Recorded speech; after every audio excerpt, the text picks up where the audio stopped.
ਸਤਿ ਸ਼੍ਰੀ ਅਕਾਲ ਜੀ। ਤੁਸੀਂ ਵੇਖ ਰਹੇ ਹੋ ਪੰਜਾਬ ਮੇਲ USA TV। ਮੈਂ ਸੰਜੀਵ ਯਸ਼ ਖੰਨਾ ਤੁਹਾਡਾ ਸਾਰਿਆਂ ਦਾ ਸਵਾਗਤ ਕਰਦਾ।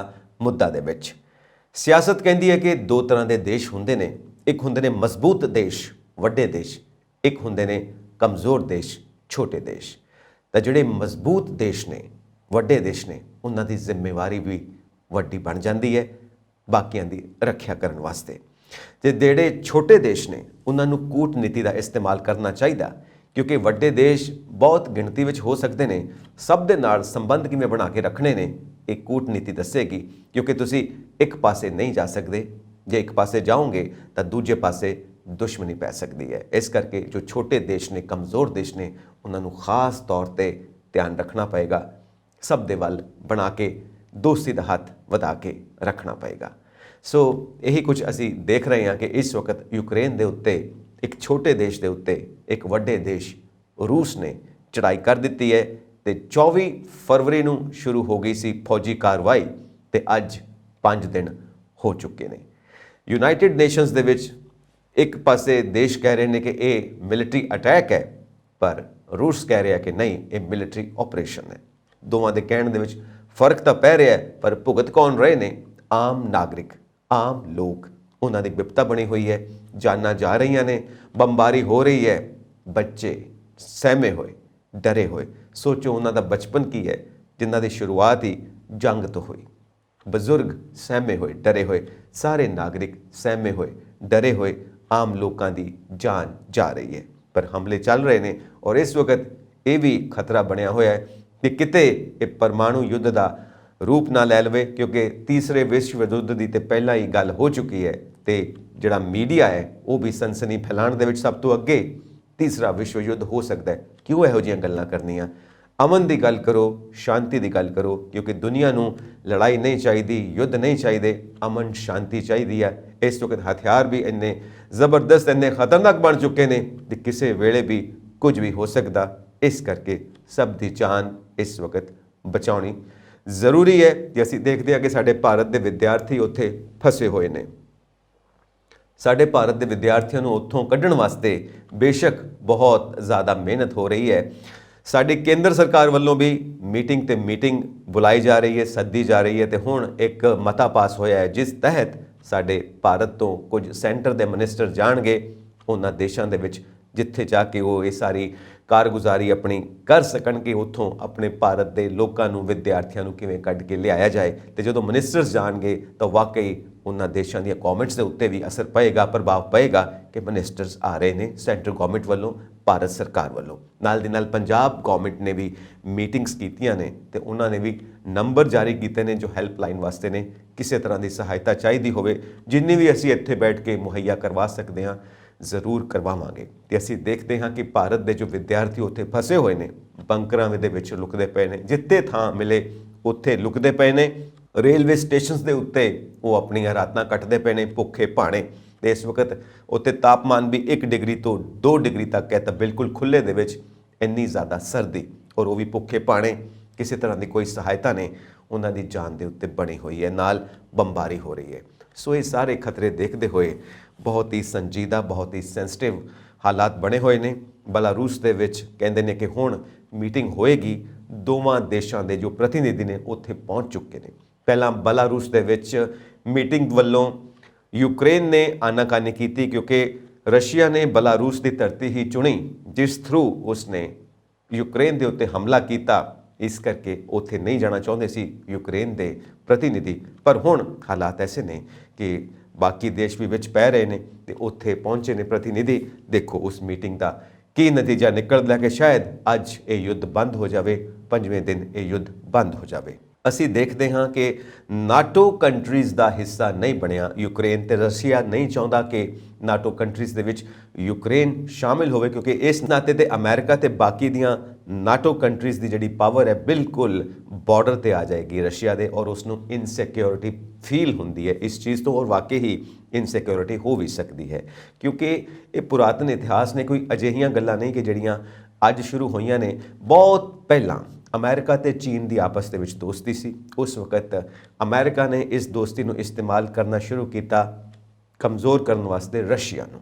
ਅੱਜ ਰਸ਼ੀਆ ਤੇ ਚੀਨ ਦੀ ਦੋਸਤੀ ਹੈ, ਅੱਜ ਰਸ਼ੀਆ ਉਸ ਚੀਜ਼ ਨੂੰ ਇਸਤੇਮਾਲ ਕਰ ਰਿਹਾ ਹੈ ਇਹ ਸਾਰੀਆਂ ਪਾਵਰਸ ਦੇ ਨਾਲ ਲੜਨ ਵਾਸਤੇ, ਕਿਉਂਕਿ ਪਿਛਲੇ 20 ਸਾਲਾਂ ਤੋਂ ਰਸ਼ੀਆ ਤੇ ਚਾਈਨਾ ਇੱਕ ਵੱਡੀ ਇਕਨੋਮਿਕ ਪਾਵਰ ਬਣ ਕੇ ਦੁਨੀਆ ਦੇ ਸਾਹਮਣੇ ਆਏ ਨੇ, ਇੱਕ ਵੱਡੀ ਮਿਲਟਰੀ ਪਾਵਰ ਬਣ ਕੇ ਦੁਨੀਆ ਦੇ ਸਾਹਮਣੇ ਆਏ ਨੇ। ਤਾਂ ਇਸ ਵਕਤ ਦੋਵਾਂ ਦਾ ਸਾਥ ਹੈ, ਬਾਕੀ ਕੰਟਰੀਜ਼ ਵੀ ਨਾਲ ਸਾਥ ਦੇ ਰਹੀਆਂ ਨੇ।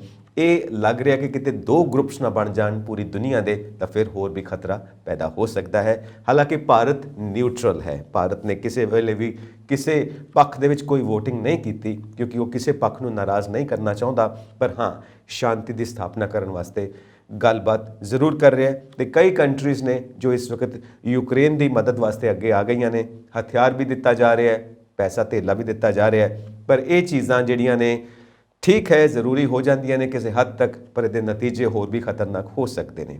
ਨਾਲ ਇਹ ਵੀ ਨਿਊਜ਼ ਆ ਰਹੀ ਹੈ ਕਿ ਯੂਕਰੇਨ ਨੇ ਆਪਣੇ ਨਾਗਰਿਕਾਂ ਨੂੰ ਹਥਿਆਰ ਦੇ ਦਿੱਤੇ ਨੇ ਕਿ ਇਸ ਮੌਕੇ ਦੇ ਉੱਤੇ ਉਹਨਾਂ ਦਾ ਇਹ ਫਰਜ਼ ਬਣਦਾ ਕਿ ਆਪਣੇ ਦੇਸ਼ ਦੇ ਲਈ ਮਰ ਮਿਟਣ, ਕਿਉਂਕਿ ਅਸੀਂ ਦੇਖਦੇ ਹਾਂ ਕਿ ਜਿੱਥੇ ਬਹੁਤ ਜ਼ਿਆਦਾ ਪ੍ਰੈਸ਼ਰ ਬਣ ਰਿਹਾ ਹੈ ਯੂਕਰੇਨ ਦੇ ਉੱਤੇ, ਰਸ਼ੀਆ ਪ੍ਰੈਸ਼ਰ ਬਣਾ ਰਿਹਾ ਹੈ, ਨਾਲ ਦੀ ਨਾਲ ਯੂਕਰੇਨ ਦਾ ਰਾਸ਼ਟਰਵਾਦ ਵੀ ਉੱਭਰ ਕੇ ਸਾਹਮਣੇ ਆ ਰਿਹਾ। ਲੋਕ ਇਕੱਠੇ ਹੋ ਰਹੇ ਨੇ ਤੇ ਗਵਰਨਮੈਂਟ ਉਹਨਾਂ ਨੂੰ ਅਪੀਲ ਕਰ ਰਹੀ ਹੈ ਕਿ ਤੁਸੀਂ ਹਥਿਆਰ ਚੁੱਕੋ ਤੇ ਆਪਣੇ ਦੇਸ਼ ਦੀ ਰਾਖੀ ਕਰੋ। ਯੂਕਰੇਨ ਦੀ ਰਾਜਧਾਨੀ ਕੀਵ ਦੇ ਵਿੱਚ ਰੂਸ ਦੇ ਸੈਨਿਕਾਂ ਦਾ ਬਹੁਤ ਵੱਡਾ ਜਮਾਵੜਾ ਹੋ ਚੁੱਕਾ ਹੈ।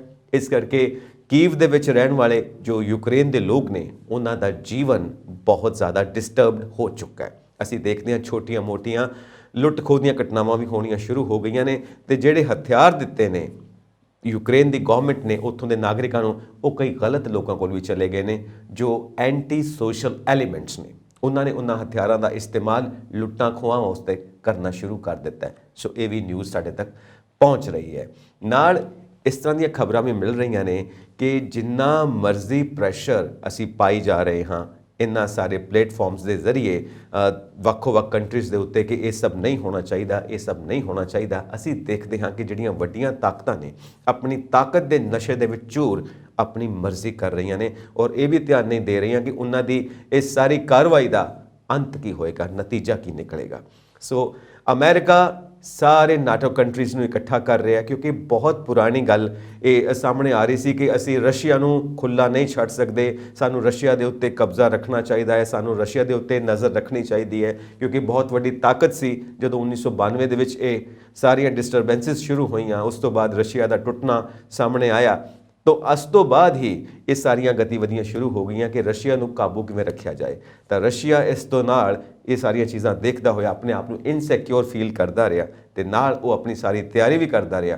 ਕਿਤੇ ਨਾ ਕਿਤੇ ਇਹ ਫਿਰ ਤੋਂ ਉਹੀ ਸ਼ੀਤ ਯੁੱਧ ਦੇ ਲੱਛਣ ਪੈਦਾ ਹੋ ਚੁੱਕੇ ਨੇ ਜੋ ਪੂਰੀ ਦੁਨੀਆ ਨੂੰ ਪਤਾ ਨਹੀਂ ਕਿਹੜੇ ਜੰਗ ਵੱਲ ਲੈ ਕੇ ਜਾ ਸਕਦਾ ਹੈ। ਇਸ ਕਰਕੇ ਇੱਕ ਪਾਸੇ ਅਮਰੀਕਾ ਆਪਣੀ ਪਾਵਰ ਦਿਖਾ ਰਿਹਾ ਆਪਣੇ ਸਾਰੇ ਦੇਸ਼ਾਂ ਨੂੰ ਲੈ ਕੇ, ਕਿਉਂਕਿ ਐਸੀ ਸਾਈਕੋਲੋਜੀ ਬਣਾ ਰਿਹਾ ਪੂਰੀ ਦੁਨੀਆ ਦੇ ਅੰਦਰ ਕਿ ਰਸ਼ੀਆ ਗਲਤ ਹੈ, ਪਰ ਇੱਕ ਤਰਫ ਜੋ ਰਸ਼ੀਆ ਹੈ ਉਹ ਆਪਣੀ ਪਾਵਰ ਵਧਾ ਰਿਹਾ। ਉਹ ਇਹ ਦੱਸਣਾ ਚਾਹੁੰਦਾ ਕਿ ਜੋ ਮੈਂ ਸਟੈਪ ਲਿੱਤਾ ਹੈ ਇਹ ਆਪਣੀ ਸੇਫਟੀ ਵਾਸਤੇ ਲਿੱਤਾ ਹੈ, ਇਹ ਮਿਲਟਰੀ ਆਪਰੇਸ਼ਨ ਹੈ, ਮਿਲਟਰੀ ਅਟੈਕ ਨਹੀਂ ਹੈ। ਤਾਂ ਦੋਵੇਂ ਧਿਰਾਂ ਆਪਸ ਦੇ ਵਿੱਚ ਇਸ ਤਰ੍ਹਾਂ ਦੀ ਕਸ਼ਮਕਸ਼ ਦੇ ਵਿੱਚ ਲੱਗੀਆਂ ਹੋਈਆਂ ਨੇ। ਮਾਹਿਰਾਂ ਦਾ ਮੰਨਣਾ ਇਹ ਹੈ ਕਿ it is a battle of minds, psychology ਦੀ ਇਹ ਸਾਰੀ ਵਾਰ ਹੈ ਕਿ ਕਿਸ ਤਰ੍ਹਾਂ ਸਾਰਾ ਨੈਰੇਟਿਵ ਸੈੱਟ ਹੁੰਦਾ ਹੈ। ਤਾਂ ਇਹ ਸਾਰੇ ਹਾਲਾਤ ਨੇ, ਇਹਨਾਂ ਦੇ ਪਿੱਛੇ ਬਹੁਤ ਸਾਰੇ ਅਜਿਹੇ ਕਾਰਨ ਨੇ ਜਿਨ੍ਹਾਂ ਵਾਸਤੇ ਅਸੀਂ ਸਾਰੇ ਇਹਨਾਂ ਨੂੰ ਜਾਣੂ ਹੋਣ ਤੋਂ ਬਾਅਦ ਹੀ ਆਪਣਾ ਕੋਈ ਕਦਮ ਲੈ ਸਕਦੇ ਹਾਂ, ਭਾਵੇਂ ਸੋਸ਼ਲ ਮੀਡੀਆ ਦੇ ਰਾਹੀਂ ਅਸੀਂ ਜੋ ਆਮ ਪਬਲਿਕ ਹੈ ਪੂਰੀ ਦੁਨੀਆ ਦੀ, ਇੱਕ ਤਰ੍ਹਾਂ ਦੀ ਮੁਹਿੰਮ ਚਲਾਈਏ ਕਿ ਸ਼ਾਂਤੀ ਵਾਸਤੇ ਪੂਰੀ ਦੁਨੀਆ ਦੇ ਵਿੱਚ ਸ਼ਾਂਤੀ ਕਾਇਮ ਹੋਣੀ ਚਾਹੀਦੀ ਹੈ। ਔਰ USA ਆਪਣੀਆਂ ਵੈਸਟਰਨ ਪਾਵਰਸ ਦੇ ਨਾਲ ਇਹ ਸਾਰੀ ਗੇਮ ਖੇਡ ਰਿਹਾ ਹੈ। ਉਸ ਦੇ ਅਨੁਸਾਰ ਜਿਹੜੇ ਦੋ ਖੇਤਰ ਨੇ ਵਿਵਾਦ ਹੈ, ਜਿੱਥੇ ਲੁਹਾਂਸਕ ਤੇ ਡੋਨਤੇਸਕ, ਉਹਦੇ ਉੱਤੇ ਕਬਜ਼ਾ ਕਰਨ ਤੋਂ ਬਾਅਦ ਪਲਟਾਉਣਾ ਚਾਹੁੰਦਾ ਹੈ ਸਰਕਾਰ ਨੂੰ, ਯੂਕਰੇਨ ਦੀ ਨੂੰ, ਤੇ ਆਪਣੀ ਮਰਜ਼ੀ ਦੀ ਸਰਕਾਰ ਸਥਾਪਿਤ ਕਰਨਾ ਚਾਹੁੰਦਾ ਹੈ ਕਿ ਜਦੋਂ ਤੱਕ ਉਹ ਸਰਕਾਰ ਉੱਥੇ ਆਪਣੀ ਮਰਜ਼ੀ ਦੀ ਸਥਾਪਿਤ ਨਹੀਂ ਕਰ ਲੈਂਦਾ ਉਦੋਂ ਤੱਕ ਉਹ ਵਾਪਸ ਨਹੀਂ ਬੁਲਾਏਗਾ ਆਪਣੀਆਂ ਸੈਨਾਵਾਂ ਨੂੰ ਉੱਥੋਂ। ਇਹ USA ਤੇ ਉਹਨਾਂ ਦੇ ਜਿਹੜੇ ਅਲਾਇੰਸਿਸ ਨੇ ਉਹਨਾਂ ਦਾ ਕਹਿਣਾ ਹੈ। ਰਸ਼ੀਆ ਆਪਣੀ ਮਜਬੂਰੀ ਦੱਸਦਾ ਪਿਆ, ਉਹ ਕਹਿੰਦਾ ਹੈ ਕਿ ਮੈਂ ਮਜਬੂਰ ਹਾਂ ਕਿਉਂਕਿ ਨਾਟੋ ਆਪਣਾ ਬਹੁਤ ਜ਼ਿਆਦਾ ਪ੍ਰਭਾਵ ਦਿਖਾ ਰਿਹਾ, ਕਿਉਂਕਿ ਜਿਹੜਾ ਸਾਰਾ ਸੰਗਠਨ ਹੈ ਇਹ ਫੌਜੀ ਗਤੀਵਿਧੀਆਂ ਵਾਸਤੇ ਦੇਸ਼ਾਂ ਦਾ, ਇਸ ਦੇ ਪ੍ਰਭਾਵ ਦੇ ਕਾਰਨ ਮੈਂ ਆਪਣੀ ਸੇਫਟੀ ਵਾਸਤੇ ਇਹ ਕਦਮ ਚੁੱਕ ਰਿਹਾ। ਹਾਲਾਂਕਿ ਨਾਟੋ ਕੰਟਰੀਜ਼ ਵੱਲੋਂ ਯੂਕਰੇਨ ਨੂੰ ਕੋਈ ਐਸੀ ਵੱਡੀ ਸਹਾਇਤਾ ਨਹੀਂ ਮਿਲੀ, ਪਰ ਫਿਰ ਵੀ ਸਹਾਇਤਾ ਮਿਲ ਰਹੀ ਹੈ। ਅਸੀਂ ਦੇਖਦੇ ਹਾਂ ਕਿ ਕੁਝ ਨਿਊਜ਼ ਸਾਡੇ ਸਾਹਮਣੇ ਆ ਰਹੀਆਂ ਨੇ ਜਿਹਦੇ ਵਿੱਚ ਇਹ ਚੀਜ਼ ਸਾਹਮਣੇ ਆ ਰਹੀ ਹੈ ਕਿ ਉਹਨਾਂ ਨੂੰ ਮਾਲੀ ਸਹਾਇਤਾ ਵੀ ਮਿਲ ਰਹੀ ਹੈ, ਵਿੱਤੀ ਸਹਾਇਤਾ ਵੀ ਮਿਲ ਰਹੀ ਹੈ ਤੇ ਨਾਲ ਹਥਿਆਰਾਂ ਦੀ ਸਹਾਇਤਾ ਵੀ ਮਿਲ ਰਹੀ ਹੈ ਤੇ ਆਪਣੇ ਨਾਗਰਿਕਾਂ ਨੂੰ ਹਥਿਆਰ ਦੇਣ ਦੀ ਘਟਨਾ ਤਾਂ ਸਾਹਮਣੇ ਆਈ ਹੈ। ਨਾਲੇ ਇਹ ਵੀ ਹੈ ਕਿ ਯੂਐਨਏ ਦੇ ਵਿੱਚ ਸਿਖਰਲੀ ਜਿਹੜੀ ਅਦਾਲਤ ਹੈ ਯੂਐਨ ਦੀ, ਉਹਦੇ ਵਿੱਚ ਜਾ ਕੇ ਯੂਕਰੇਨ ਨੇ ਕੇਸ ਵੀ ਦਾਇਰ ਕੀਤਾ ਹੈ ਕਿ ਯੂਐਨ ਇਹਦੇ ਵਿੱਚ ਦਖਲ ਦੇਵੇ, ਯੂਐਨ ਇਹਦੇ ਵਿੱਚ ਦਖਲ ਦੇ ਕੇ ਇਸ ਲੜਾਈ ਨੂੰ ਸਟਾਪ ਕਰਵਾਵੇ ਤੇ ਨਾਲੇ ਇਹਦੇ ਵਿੱਚ ਇੱਕ ਇਹ ਵੀ ਹੈ ਕਿ ਇੱਕ ਜਿਹਨੂੰ ਆਪਾਂ ਕਹਿੰਦੇ ਹਾਂ ਰੇਸਿਜ਼ਮ ਦੀ ਗੱਲ ਵੀ ਆ ਰਹੀ ਹੈ ਕਿ ਸਾਨੂੰ ਇੱਕ ਛੋਟੇ ਦਰਜੇ ਦੇ ਨਾਗਰਿਕ ਸਮਝਿਆ ਜਾਂਦਾ ਹੈ ਰਸ਼ੀਆ ਵੱਲੋਂ। ਇਸ ਦੇ ਖਿਲਾਫ ਵੀ ਗੱਲ ਹੋ ਰਹੀ ਹੈ ਕਿਉਂਕਿ ਪੁਰਾਣੇ ਸਮੇਂ ਤੋਂ ਹੀ ਅਸੀਂ ਦੇਖਦੇ ਹਾਂ ਕਿ ਰਸ਼ੀਆ ਦਾ ਪ੍ਰਭਾਵ ਰਿਹਾ ਹੈ ਯੂਕਰੇਨ ਦੇ ਉੱਤੇ, ਯੂਕਰੇਨ ਦੀ ਭਾਸ਼ਾ ਦੇ ਉੱਤੇ, ਯੂਕਰੇਨ ਦੇ ਕਲਚਰ ਦੇ ਉੱਤੇ, ਉਸ ਨੂੰ ਖਤਮ ਕਰਨ ਦੇ ਉੱਤੇ, ਤਾਂ ਕਿ ਉਹ ਸਾਰੇ ਰੂਸੀ ਰੰਗ ਵਿੱਚ ਰੰਗੇ ਜਾਣ। ਤੇ ਅਸੀਂ ਦੇਖਦੇ ਹਾਂ ਕਿ ਯੂਕਰੇਨ ਦੇ ਕਈ ਸ਼ਹਿਰਾਂ ਦੇ ਨਾਮ ਵੀ ਬਦਲ ਕੇ ਰਸ਼ੀਆ ਦੀ ਤਰਜ਼ ਤੇ ਰੱਖ ਦਿੱਤੇ ਗਏ। ਇਸੇ ਕਰਕੇ ਅੱਜ ਯੂਕਰੇਨ ਦੀ ਭਾਸ਼ਾ ਦੀ ਬਜਾਏ ਬਹੁਤ ਵੱਡੇ ਇਲਾਕੇ ਦੇ ਵਿੱਚ ਯੂਕਰੇਨ ਦੇ ਵਿੱਚ ਰੂਸੀ ਭਾਸ਼ਾ ਬੋਲੀ ਜਾਂਦੀ ਹੈ, ਉਸ ਦੇ ਸੱਭਿਆਚਾਰ ਨੂੰ ਅਪਣਾਇਆ ਜਾਂਦਾ ਹੈ।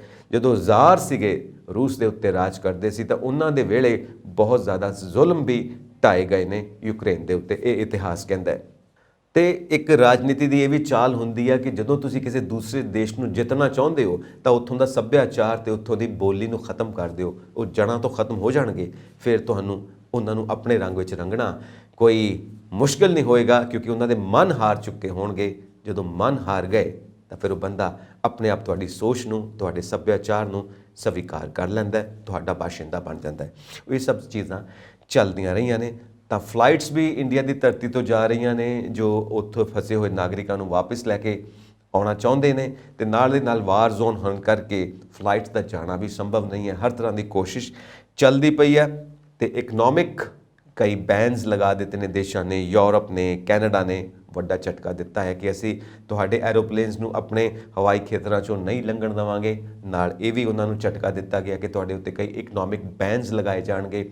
ਟਰਕੀ ਵੀ ਸਾਹਮਣੇ ਆ ਗਿਆ ਹੈ ਕਿ ਜਿੱਥੋਂ ਰਸ਼ੀਆ ਦੇ ਬਲੈਕ ਸੀ ਜੋ ਕਾਲਾ ਸਮੁੰਦਰ ਹੈ ਉੱਥੋਂ ਜਿਹੜੇ ਉਹਦੇ ਸ਼ਿਪਸ ਨਿਕਲਦੇ ਨੇ ਉੱਥੋਂ ਨਹੀਂ ਨਿਕਲਣ ਦਿੱਤੇ ਜਾਣਗੇ। ਸਾਂਝੇ ਵਪਾਰ ਦੇ ਉੱਤੇ ਵੀ ਬਹੁਤ ਜ਼ਿਆਦਾ ਝਟਕੇ ਦੇਣ ਦੀ ਕੋਸ਼ਿਸ਼ ਕੀਤੀ ਜਾ ਰਹੀ ਹੈ। ਤਾਂ ਕੁੱਲ ਮਿਲਾ ਕੇ ਸਥਿਤੀ ਇਹ ਬਣੀ ਹੋਈ ਹੈ ਕਿ ਇਸ ਵਕਤ ਰਸ਼ੀਆ ਆਪਣਾ ਪ੍ਰੈਸ਼ਰ ਬਣਾ ਰਿਹਾ ਔਰ USA ਆਪਣਾ ਪ੍ਰੈਸ਼ਰ ਬਣਾ ਰਿਹਾ ਤੇ ਵਿੱਚ ਆਮ ਜਨਤਾ ਬਿਲਕੁਲ ਪਿਸ ਰਹੀ ਹੈ, ਉਹਨਾਂ ਦੀਆਂ ਜਾਨਾਂ ਜਾ ਰਹੀਆਂ ਨੇ ਤੇ ਰੂਸ ਵਾਸਤੇ ਇੱਕ ਨਵੀਂ ਚੁਣੌਤੀ ਵੀ ਖੜੀ ਹੋ ਗਈ ਹੈ ਕਿ ਜਦੋਂ ਵਾਰ ਰੁਕ ਜਾਂਦੀ ਹੈ ਉਸ ਤੋਂ ਬਾਅਦ ਜਿਹੜੇ ਇੰਨੇ ਸਾਰੇ ਬੈਨਸ ਲਗਾਏ ਗਏ ਨੇ ਇਹਨਾਂ ਦਾ ਕੀ ਬਣੇਗਾ।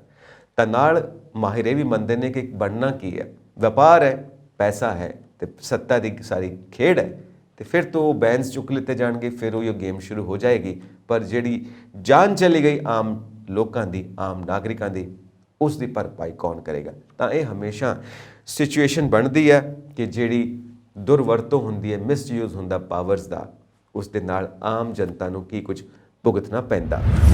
ਸੋ ਅਸੀਂ ਗੱਲ ਕੀਤੀ ਹੈ ਸਨ 1992 ਦੀ। ਸਨ 1992 ਦੇ ਵਿੱਚ ਰਸ਼ੀਆ ਟੁੱਟਦਾ ਹੈ ਤੇ ਉਹਦੇ ਪਿੱਛੇ USA ਨੂੰ ਵੀ ਇੱਕ ਕਾਰਨ ਮੰਨਿਆ ਜਾਂਦਾ ਕਿ ਉਹਦੇ ਜਿਹੜੇ ਅਲਾਇੰਸਿਸ ਨੇ ਉਹਨਾਂ ਨੇ ਮਿਲ ਕੇ ਕੁਝ ਇਸ ਤਰ੍ਹਾਂ ਦਾ ਸਾਰਾ ਵਾਤਾਵਰਣ ਤਿਆਰ ਕੀਤਾ। ਤਾਂ ਉਸ ਤੋਂ ਬਾਅਦ ਰਸ਼ੀਆ ਨਾਲ ਠੀਕ ਉਹੀ ਸਲੂਕ ਹੋਣ ਲੱਗ ਪਿਆ ਜੋ ਸੈਕੰਡ ਵਰਲਡ ਵਾਰ ਤੋਂ ਬਾਅਦ ਜਰਮਨੀ ਨਾਲ ਸਲੂਕ ਕੀਤਾ ਗਿਆ ਸੀ। ਜਿਹੜੀਆਂ ਜੇਤੂ ਕੰਟਰੀਜ਼ ਸੀਗੀਆਂ, ਵਿਨਰਸ ਸੀਗੇ, ਉਹਨਾਂ ਨੇ ਜਿਸ ਤਰ੍ਹਾਂ ਦਾ ਸਲੂਕ ਕੀਤਾ ਸੀ ਜਰਮਨੀ ਨਾਲ, ਠੀਕ ਉਸੇ ਤਰ੍ਹਾਂ ਦਾ ਸਲੂਕ ਹੋਣ ਲੱਗ ਪਿਆ ਸੀ ਰਸ਼ੀਆ ਦੇ ਨਾਲ। ਤਾਂ ਰਸ਼ੀਆ ਨੂੰ ਕਿਤੇ ਨਾ ਕਿਤੇ ਇਹ ਮਹਿਸੂਸ ਹੋਣ ਲੱਗ ਪਿਆ ਕਿ ਹੁਣ ਸ਼ਾਇਦ ਮੇਰੀ ਉਹ ਸਾਖ ਨਹੀਂ ਰਹਿ ਗਈ, ਹੁਣ ਸ਼ਾਇਦ ਮੇਰੀ ਉਹ ਇੱਜ਼ਤ ਨਹੀਂ ਰਹਿ ਗਈ। ਤਾਂ ਇਸ ਕਰਕੇ ਇਹ ਵੀ ਕਾਰਨ ਮੰਨਿਆ ਜਾਂਦਾ ਕਿ ਉਸਨੇ ਯੂਕਰੇਨ ਦੇ ਉੱਤੇ ਹਮਲਾ ਕੀਤਾ। ਹਾਲਾਂਕਿ ਕਹਿੰਦੇ ਨੇ ਕਿ ਇਹ ਬਹੁਤ ਪੁਰਾਣੀ ਗੱਲ ਹੈ, ਜਦੋਂ ਤੋਂ ਇਹ ਸਾਰੇ ਬੀਜ ਬੀਜਣੇ ਸ਼ੁਰੂ ਹੋ ਗਈ ਸੀ, ਜਦੋਂ ਦਾ ਇਹ ਨਾਟੋ ਕੰਟਰੀਜ਼ ਦਾ ਪ੍ਰਭਾਵ ਵਧਣਾ ਸ਼ੁਰੂ ਹੋਇਆ ਸੀ ਤੇ ਬਾਰ-ਬਾਰ ਰਸ਼ੀਆ ਵੱਲੋਂ ਇਹ ਚੇਤਾਵਨੀ ਦਿੱਤੀ ਗਈ ਕਿ ਤੁਸੀਂ ਯੂਕਰੇਨ ਨੂੰ ਕਿਹਾ ਗਿਆ ਕਿ ਤੁਸੀਂ ਨਾ ਬਣੋ ਨਾਟੋ ਦਾ ਹਿੱਸਾ। ਖੈਰ, ਇਹ ਸਾਰੀਆਂ ਗੱਲਾਂ ਹੁਣ ਬੀਤ ਚੁੱਕੀਆਂ ਨੇ।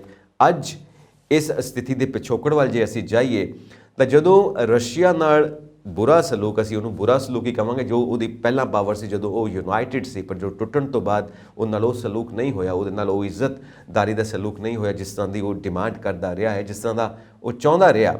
ਪਰ ਜਦੋਂ ਉਹ ਚੀਜ਼ਾਂ ਨਹੀਂ ਮਿਲੀਆਂ ਤਾਂ ਇਹ ਦੇਖਣ ਨੂੰ ਸਾਹਮਣੇ ਆਇਆ ਕਿ USA ਤੇ ਉਹਦੇ ਨਾਲ ਜਿਹੜੇ ਕਾਰਪੋਰੇਟਸ ਨੇ, ਜਿਹੜੇ ਕੰਮ ਕਰਦੇ ਨੇ, ਉਹਨਾਂ ਨੂੰ ਇਹ ਲੱਗਾ ਕਿ ਜਿਹੜਾ ਰੂਸ ਦੇ ਨਾਲ ਸਾਰਾ ਇਲਾਕਾ ਲੱਗਦਾ, ਜਿੱਥੇ ਨੈਚੁਰਲ ਰਿਸੋਰਸਿਸ ਬਹੁਤ ਜ਼ਿਆਦਾ ਨੇ, ਕਿਉਂਕਿ ਅਸੀਂ ਜਾਣਦੇ ਹਾਂ ਕਿ ਉੱਥੇ ਨੈਚੁਰਲ ਗੈਸ, ਆਇਲ ਬਹੁਤ ਜ਼ਿਆਦਾ ਮਾਤਰਾ ਦੇ ਵਿੱਚ ਆ, ਤਾਂ ਉਸ ਸਾਰੇ ਨੈਚੁਰਲ ਰਿਸੋਰਸਿਸ ਨੂੰ ਅਸੀਂ ਆਪਣੇ ਵਾਸਤੇ ਕਿਵੇਂ ਇਸਤੇਮਾਲ ਕਰੀਏ। ਤਾਂ ਉਹ ਉਸ ਦੇ ਵਿੱਚ ਕਾਫੀ ਹੱਦ ਤੱਕ ਕਾਮਯਾਬ ਵੀ ਹੋਏ ਨੇ। ਤਾਂ ਇਹ ਸਾਰੀਆਂ ਗੱਲਾਂ ਇਹਦੇ ਪਿੱਛੇ ਨੇ ਕਿ ਜੇ ਅਸੀਂ ਅਰਬ ਕੰਟਰੀਜ਼ ਦੇ ਅੰਦਰ ਵੀ ਦੇਖੀਏ, ਉੱਥੇ ਵੀ ਨੈਚੁਰਲ ਪੈਟਰੋਲੀਅਮ ਦੀ ਸਾਰੀ ਗੱਲਬਾਤ ਮਿਲੇਗੀ, ਵਿੱਚੋਂ ਇਹ ਨਿਕਲੇਗਾ। ਜੇ ਅਸੀਂ ਅਰਬ ਕੰਟਰੀਜ਼ ਦੀਆਂ ਵਾਰਸ ਵੀ ਦੇਖੀਏ ਜਾਂ ਵਾਰਸ ਦਾ ਪਿਛੋਕੜ ਵੀ ਦੇਖੀਏ, ਵੀਅਤਨਾਮ ਦੇ ਵਿੱਚ ਵੀ ਵਾਰਸ ਨੂੰ ਦੇਖੀਏ, ਇਹ ਸਾਰੀਆਂ ਵਾਰਸ ਦੇ ਵਿੱਚੋਂ ਨਿਕਲਦਾ ਇਹ ਹੀ ਹੈ ਕਿ ਕਿਤੇ ਨਾ ਕਿਤੇ ਇਹ ਨੈਚੁਰਲ ਰਿਸੋਰਸਿਸ ਦੀ ਗੱਲ ਹੁੰਦੀ ਹੈ, ਇਹ ਕਿਤੇ ਨਾ ਕਿਤੇ ਬਿਜ਼ਨਸ ਨਾਲ ਜੁੜੀ ਹੋਈ ਗੱਲ ਹੁੰਦੀ ਹੈ ਕਿ ਜਿਹੜੀ ਕਾਰਪੋਰੇਸ਼ਨਸ ਨੇ ਉਹ ਕਹਿੰਦੀਆਂ ਨੇ ਕਿ ਅਸੀਂ ਇਹਨਾਂ ਨੈਚੁਰਲ ਰਿਸੋਰਸਿਸ ਨੂੰ ਕੈਪਚਰ ਕਰਕੇ ਆਪਣੀ ਮਰਜ਼ੀ ਦੇ ਮੁਤਾਬਿਕ ਇਸਤੇਮਾਲ ਕਰੀਏ ਤੇ ਕਾਫੀ ਹੱਦ ਤੱਕ ਸਫਲ ਵੀ ਹੁੰਦੀਆਂ ਨੇ। ਪਰ ਜਦੋਂ ਪਾਣੀ ਸਿਰ ਤੋਂ ਉੱਤੇ ਹੋਣ ਲੱਗ ਪਵੇ ਤਾਂ ਕੋਈ ਵੀ ਦੇਸ਼ ਆਪਣੇ ਬਚਾਅ ਵਾਸਤੇ ਇਹ ਸਟੈਪ ਲੈਂਦਾ ਹੈ। ਇਹ ਵੀ ਗੱਲਾਂ ਮਾਹਿਰ ਮੰਨਦੇ ਨੇ। ਤਾਂ ਸਥਿਤੀ ਇਹ ਬਣੀ ਹੋਈ ਹੈ ਕਿ ਸਥਿਤੀ ਇਸ ਵਕਤ ਬਹੁਤ ਸੈਂਸਿਟਿਵ ਹੈ। ਬੈਲਾਰੂਸ ਦੇ ਵਿੱਚ ਮੀਟਿੰਗ ਦਾ ਕੀ ਨਤੀਜਾ ਨਿਕਲਦਾ ਹੈ ਉਹਦੇ ਉੱਤੇ ਹੀ ਡਿਪੈਂਡ ਕਰੇਗਾ ਇਹ ਲੜਾਈ ਅੱਗੋਂ ਕੀ ਮੋੜ ਲੈਂਦੀ ਹੈ ਜਾਂ ਫਿਰ ਸੀਜ਼ ਫਾਇਰ ਹੋ ਜਾਂਦੀ ਹੈ। ਪਰ ਗੱਲ ਜੋ ਅਸੀਂ ਸਾਰੀ ਕਰ ਰਹੇ ਹਾਂ, ਆਮ ਨਾਗਰਿਕ, ਆਮ ਲੋਕ ਜਿਨ੍ਹਾਂ ਦਾ ਕੋਈ ਕਸੂਰ ਨਹੀਂ ਹੁੰਦਾ, ਇਹ ਸਿਆਸਤ ਉਹਨਾਂ ਨੂੰ ਆਪਣੇ ਮੁਤਾਬਿਕ ਵਰਤਦੀ ਹੈ ਤੇ ਸਿਆਸਤ ਦੇ ਸਾਹਮਣੇ ਪਤਾ ਨਹੀਂ ਆਮ ਲੋਕਾਂ ਦੀ ਜਾਨ ਦੀ ਕੋਈ ਕੀਮਤ ਹੁੰਦੀ ਵੀ ਹੈ ਕਿ ਨਹੀਂ ਹੁੰਦੀ। ਅਸੀਂ ਆਮ ਲੋਕ ਹੀ ਆਪਣਾ ਦਰਦ ਸਮਝ ਸਕਦੇ ਹਾਂ।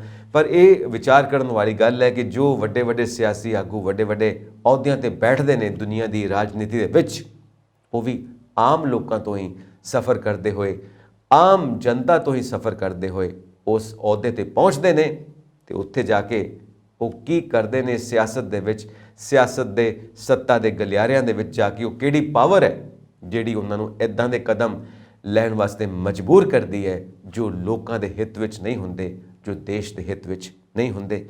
ਅਸੀਂ ਅਰਦਾਸ ਕਰ ਸਕਦੇ ਹਾਂ ਕਿ ਸਾਰੀ ਧਰਤੀ ਦੇ ਉੱਤੇ ਸ਼ਾਂਤੀ ਹੋਵੇ, ਸਾਰਿਆਂ ਦੀ ਜਾਨ ਸੁਰੱਖਿਅਤ ਹੋਵੇ, ਸਭ ਆਪਣੇ ਪਰਿਵਾਰਾਂ ਦੇ ਵਿੱਚ ਸੁਰੱਖਿਅਤ ਰਹਿਣ, ਆਪਣੇ ਕੰਮ ਧੰਦੇ ਕਰਨ ਤੇ ਸਭ ਦਾ ਜੀਵਨ ਸੁਖਾਵਾਂ ਹੋਵੇ। ਸਾਨੂੰ ਖੁਸ਼ੀ ਹੈ ਕਿ ਤੁਸੀਂ ਮੁੱਦਾ ਪ੍ਰੋਗਰਾਮ ਦਾ ਹਿੱਸਾ ਬਣੇ। ਹੋਰ ਅਪਡੇਟਸ ਦੇ ਲਈ ਵੇਖਦੇ ਰਹੋ ਪੰਜਾਬ ਮੇਲ USA TV।